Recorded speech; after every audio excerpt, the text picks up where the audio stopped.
পাকা পেয়ারা বাড়িতে তো। এখন কি করব সেটা দেখাবো। আগে কেটে নিচ্ছি, তারপরে আবার এবার পেয়ারা গুলোকে সেদ্ধ করবো। এগুলো না খেয়ে নষ্ট হয়, কাজে লাগাই, তাই জেলি করছি। কিভাবে করব। হয়ে গেল পেয়ারা সেদ্ধ, এই যেরকম হয়েছে। একটু ঠান্ডা করে নিয়ে আর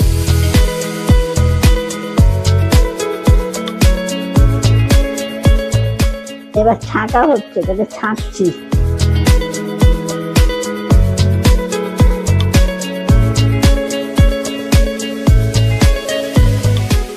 এরকম হয়েছে।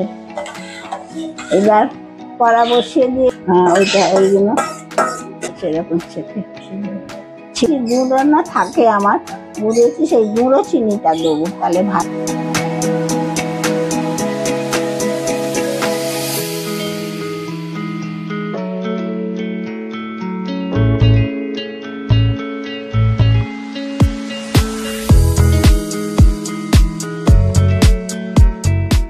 একদম ঠান্ডা গেলে ফ্রিজে রাখবো।